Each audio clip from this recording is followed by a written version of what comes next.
Hello दोस्तों, कैसे हैं आप लोग। उम्मीद करता हूं आप लोग अच्छे होंगे।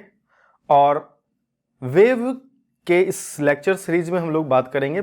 जो पिछला लेक्चर सीरीज था वो था हमारा ऊष्मा और ऊष्मागतिकी पर। उससे पहले हमने यांत्रिकी मैकेनिक्स के सीरीज पर काम किया था। आज हम लोग जो इस लेक्चर सीरीज पर काम कर रहे हैं उसका नाम है वेव।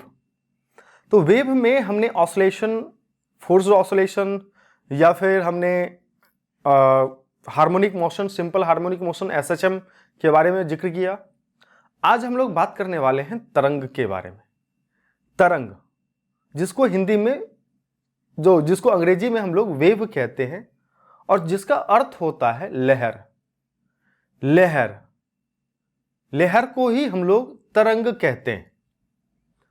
तो समझिएगा कि कंपन जो हमने पढ़ा है, कंपन या हम लोगों ने दोलन जो गति पढ़ी, तो एक पॉइंट जहां पर वो फिक्स है और उसी पॉइंट के इर्द गिर्द आगे पीछे घूमना ही क्या कहलाता है? दोलन कहलाता है।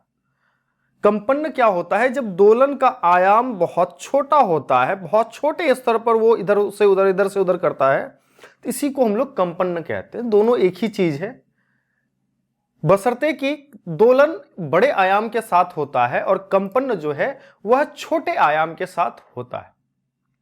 तो आज हम लोग बात करने वाले हैं वेव के बारे में, तरंग के बारे में, कि क्या होता है तरंग। तो ध्यान से समझिएगा तरंग के बारे में। और उम्मीद करता हूं आप लोगों को हमारे सीरीज अच्छे लग रहे होंगे और आप पसंद कर रहे होंगे। तो अपने सुझाव को हमारे कमेंट बॉक्स में छोड़ सकते हैं। चलिए स्टार्ट करते हैं तरंग के बारे में। तो बात करते हैं कि तरंग क्या है। तो हमें पता है एक बात कि जब ऊर्जा का संचरण का अर्थ होता है ट्रांसमिशन ऑफ एनर्जी। ऊर्जा का एक स्थान से दूसरे स्थान पर गमन को ही ऊर्जा संचरण कहते हैं। तो ऊर्जा संचरण की एक विधि है जिसके अंतर्गत कि जो माध्यम है, जो मीडियम है जिसमें कि ऊर्जा का संचरण हो रहा है, उसमें कणों की गति के बिना ऊर्जा का संचरण हो जाए, इसी को हम लोग तरंग कहते हैं। समझिएगा कि जब ऊर्जा का संचरण, जो मतलब ट्रांसमिशन ऑफ एनर्जी होता है, उसमें दोलन, कंपन या चढ़ाव उतार, दोलन, ऑसिलेशन या वाइब्रेशन जिसको कि कंपन कहते हैं, या चढ़ाव उतार, अप्स एंड डाउन्स के रूप में होता है। ठीक है। जब ऊर्जा का संचरण जो है, ऊर्जा का स्थानांतरण जो है, वह दोलन, कंपन या अप्स एंड डाउन्स के रूप में होता है और ऊर्जा का एक स्थान से दूसरे स्थान पर स्थानांतरित, चेंज, पोजीशन को जब चेंज करता है, एनर्जी जब अपने पोजीशन को चेंज करता है, तो यहां पर कहता है कि ऊर्जा एक स्थान से दूसरे स्थान पर स्थानांतरित हो जाती है। जब कंपन या दोलन होता है, तो जैसे मान लीजिए कि ये मॉलिक्यूल्स क्या करेगा, अपने एनर्जी को इस मॉलिक्यूल्स की एनर्जी में देगा, ये अगले वाले को देगा, वो अगले वाले को देगा। तो इस तरह से मॉलिक्यूल्स एक दूसरे को ऊर्जा स्थानांतरित करते जाता है। तो वही कह रहा है कि ऊर्जा का एक स्थान से दूसरे स्थान पर स्थानांतरित हो जाती है, इसी को तरंग कहते हैं। ठीक है। और तरंग क्या है? तो तरंग एक डिस्टरबेंस है, एक विक्षोभ है। डिस्टरबेंस मतलब होता है विक्षोभ। विक्षोभ मतलब क्या होता है? मान लीजिए कि कोई स्थिर तालाब में पानी है, उस तालाब के पानी में एक कंकर हम फेंक देते हैं।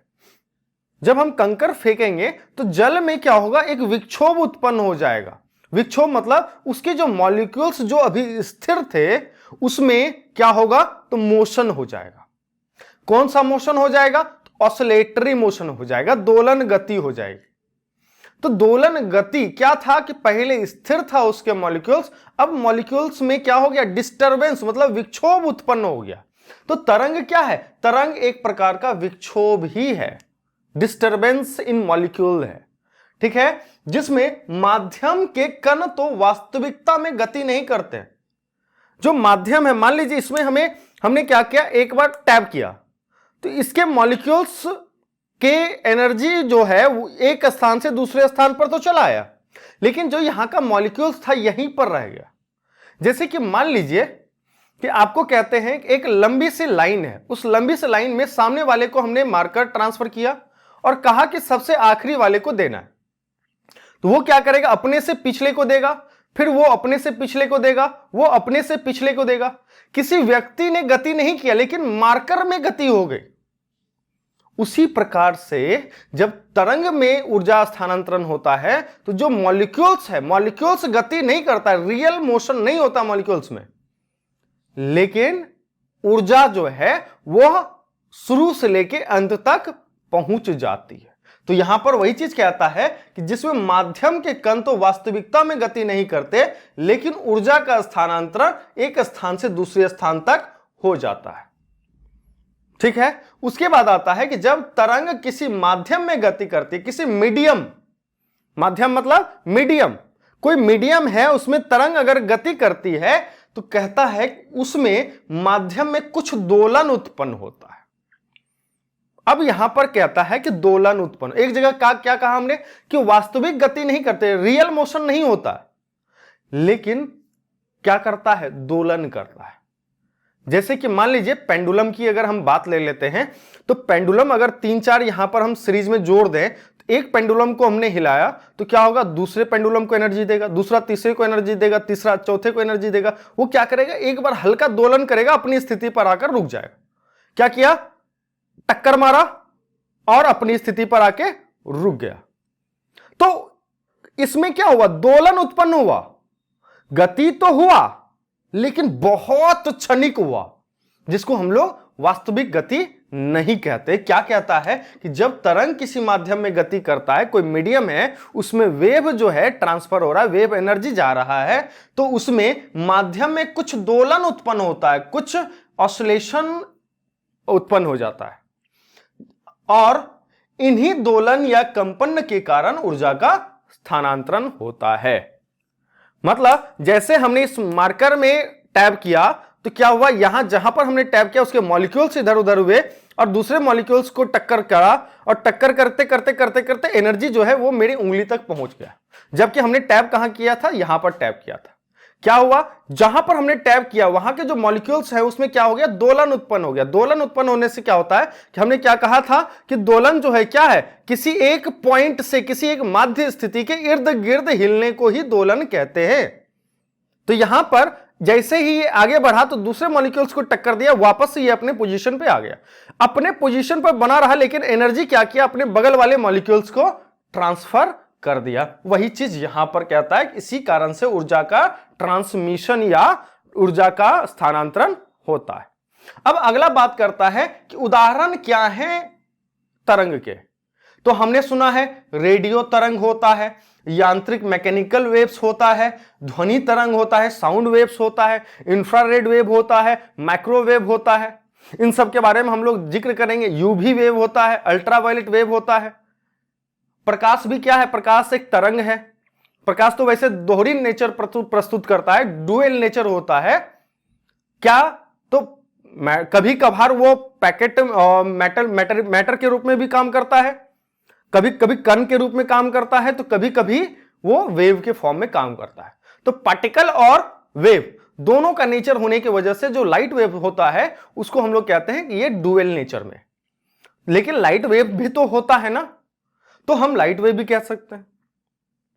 आगे हमें बात करनी है कि तरंग गति की विशेषता, इंपॉर्टेंस क्या है इस तरंग गति की, जो वेव मोशन है इसमें क्या विशेषताएं इंपॉर्टेंस आती है। तो सबसे पहला पॉइंट आता है कि माध्यम के कण अपना स्थान नहीं छोड़ते। जिस माध्यम में तरंग गति करती है उसके जो कण है, उसके जो पार्टिकल्स हैं, वो अपना स्थान कभी नहीं छोड़ती है, वो वहीं पर है जहां पर उसको होना चाहिए। तो वही चीज कहता है कि स्थान नहीं छोड़ते बल्कि अपनी साम्य अवस्था के इधर उधर कंपन करते हैं। साम्य अवस्था देखिए, जैसे मैंने बताया था कि अगर मान लीजिए किसी एक पॉइंट से हमने किसी पेंडुलम को बांध दिया तो ये जो स्थिति होगी इसी को कहते हैं साम्य अवस्था, साम्य अवस्था या साम्यावस्था। ठीक है। और जब हम इसको इधर खींच लेते हैं कुछ दूरी तक तो क्या होता है कि यहां पर पहुंच जाता है। जब हम इसको छोड़ते हैं तो क्या होता है, ये यहां से वापस यहां पर आ जाता है, फिर यहां से यहां, फिर यहां से यहां। इसी को तो दोलन कहते हैं ना। तो कहता है कि माध्यम के कण अपना स्थान नहीं छोड़ते हैं बल्कि अपनी साम्य अवस्था के इधर उधर दोलन या कंपन करते हैं। ठीक है। अगला पॉइंट आता है कि माध्यम में ऊर्जा और वेग का स्थानांतरण होता है। जो माध्यम है, जो मीडियम है, जिसके अंदर दोलन होगा, उसके अंदर वेग का स्थानांतरण हुआ। मॉलिक्यूल्स, पार्टिकल्स का स्थानांतरण नहीं हुआ। वेग जो है, एक मॉलिक्यूल से दूसरे मॉलिक्यूल में वेग ट्रांसफर हो गया और एनर्जी ट्रांसफर हो गया, लेकिन मॉलिक्यूल्स का ट्रांसफर नहीं हुआ। अब क्या है अगला कि माध्यम स्वयं गति नहीं करता है। जो मीडियम है, इस मीडियम में अगर हम टैब कर रहे हैं तो माध्यम स्वयं गति नहीं करेगा, ये ऐसे एज इट इज बना रहेगा और एनर्जी जो है और जो मॉलिक्यूल्स के जो वेव है वो एक स्थान से दूसरे स्थान पर आसानी से पहुंच जाएगा। अगला पॉइंट आता है कि माध्यम के भिन्न भिन्न कणों की कला, फेज, स्तब्ध रूप से परिवर्तित होती है। अब यहां पर कला की बात आती है। कला को अंग्रेजी में कहते हैं फेज, PHASE, फेज, या फेज एंगल भी कहते हैं, फेज एंगल भी कहते हैं। अब देखिए ये फेज एंगल क्या है। तो जब हम इसको दोलन करवाते हैं तो यहां पर एक एंगुलर मूवमेंट भी तो होता है ना, तो कितना एंगुलर मूवमेंट हो रहा है, यही इसका क्या बताता है, फेज बताता है, कला बताता है। तो जो इसकी कला है वो स्तब्ध रूप से परिवर्तित होते रहती है, मतलब इसका एंगल जो है वो हमेशा चेंज होते रहता है। जैसे जैसे इसकी एनर्जी लेवल डाउन होते जाएगी इसका एंगल कम होते जाएगा, जैसे जैसे इसकी एनर्जी लेवल बढ़ती जाएगी इसका एंगल बढ़ता जाएगा। अगला जो टॉप टर्म है हमारा वो है तरंग संचरण के लिए माध्यम का क्या गुण होना चाहिए। जिस माध्यम में वेव एनर्जी ट्रांसफर कर रहे हैं हम लोग, उस माध्यम का क्या गुण होना चाहिए, इसके बारे में भी थोड़ा जानकारी ले लेते हैं। तो पहला पॉइंट क्या है कि माध्यम में जड़त्व तथा प्रत्यास्थता, जड़त्व को इंग्लिश में कहते हैं इनर्शिया, इनर्शिया, और प्रत्यास्थता को कहते हैं इलास्टिसिटी। ठीक है, तो क्या कहता है कि माध्यम में जड़त्व और प्रत्यास्थता का गुण भी होना चाहिए। जड़त्व मतलब वो जब हम इसमें वेव जनरेट करें तो क्या कहा था हमने कि माध्यम स्वयं गति नहीं करना चाहिए ना, तो ऐसा पोजीशन पर होना चाहिए जैसे हम इसको टैब किए तो इस माध्यम में गति नहीं हो बल्कि इसमें ऊर्जा का गमन हो जाए। इसीलिए कहते हैं कि जड़ वाली स्थिति में होनी चाहिए कि ये हिले नहीं।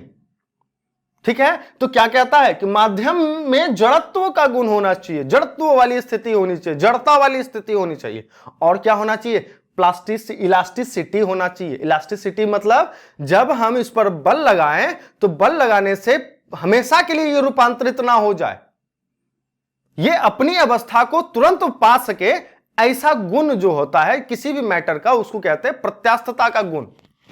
ठीक है, तो पदार्थ में प्रत्यास्थता का गुण भी होना चाहिए।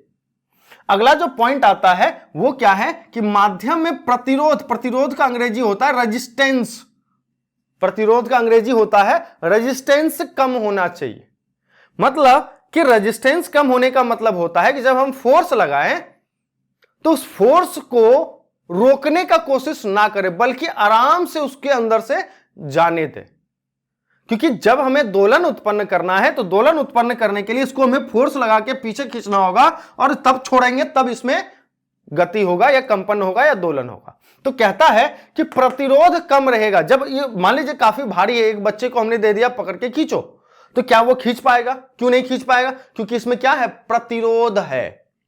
अगर वही प्रतिरोध कम रहता तो हल्के बल पर हम इसको खींचते और दोलन जो है वो आसानी से हो पाता और ऊर्जा का स्थानांतरण सुगमता से हो सकता था। अगला जो पॉइंट आता है वो क्या है, माध्यम में कणों का विस्थापन क्षण भर के लिए होता है। जो माध्यम है, मैंने बताया ना, जो माध्यम है उसके कणों में जो विस्थापन, विस्थापन मतलब इस तरह का विस्थापन कि अपनी माध्य स्थिति से कितना डिस्टेंस पर जा रहा है, ये जो विस्थापन होगा ये विस्थापन क्षण भर के लिए होगा, बहुत कम समय के लिए होगा, जिसको हम लोग आइडेंटिफाई नहीं कर सकते हैं, तो हमें पता नहीं चलता है। उसके बाद आता है कि माध्यम में जो कण है, जो पार्टिकल्स है, वह उसकी गति जो है वह एसएचएम में होना चाहिए, सिंपल हार्मोनिक मोशन, सरल आवर्त गति में होना चाहिए। इसके बारे में भी हमने बता दिया था कि सिंपल हार्मोनिक मोशन में होना चाहिए। अगला क्या है कि माध्यम में जब कभी हलचल उत्पन्न होती है तो माध्यम के कण कंपन करने प्रारंभ कर देते हैं। मतलब जिस माध्यम में हमें तरंग ऊर्जा को भेजना है उस माध्यम में हल्की सी हलचल उत्पन्न होते ही क्या करे, वो कंपन करना स्टार्ट कर दे। ठीक है, मतलब हल्के से डिस्टरबेंस के साथ जो है वह अपना रूप दिखाना, अपना एनर्जी ट्रांसफर करना शुरू कर दे। अगला जो पॉइंट है वो है माध्यम के कण अपने निकटवर्ती कणों को ऊर्जा या वेग स्थानांतरित करते हैं तथा स्वयं गति नहीं करते हैं। स्वयं गति जो नहीं करते हैं ये तो हमने बता दिया। अब यहां पर आता है निकटवर्ती कणों को ऊर्जा। जो माध्यम है, मान लीजिए ये माध्यम है, माध्यम का कण यहां पर है, वो उसके बगल में जो कण है मतलब उसके निकटतम जो कण है उसको वो ऊर्जा देगा, ना कि ये कण यहां वाले को डायरेक्ट ऊर्जा दे देगा। क्या करेगा, अपने जो निकटवर्ती कण है, सबसे निकट में जो कण है उसको ऊर्जा देगा, वो अपने निकटवर्ती को देगा, वो अपने निकटवर्ती को देगा। यही चीज कहता है कि माध्यम के कण अपने निकटवर्ती कणों को ऊर्जा और वेग स्थानांतरित करेंगे। अगले वीडियो लेक्चर में हम लोग बात करेंगे जो तरंग हैं उन तरंगों के प्रकार क्या हैं, तरंगों को किन आधारों पर बांटा जाता है। फिलहाल तो हमें तरंग को समझना जरूरी था, तो हमने तरंग को समझा और तरंग गति की विशेषताएं भी समझी, और साथ ही हमने तरंग संचरण के लिए जो माध्यम है, जिस मीडियम में तरंग का संचरण होगा, उसकी भी हमने कुछ प्रॉपर्टीज देख ली, कुछ गुण देख लिया। ठीक है, अगले वीडियो लेक्चर में हम तरंग के प्रकार के साथ मिलते हैं। तब तक जय हिंद, जय Bharat. Thank you so much.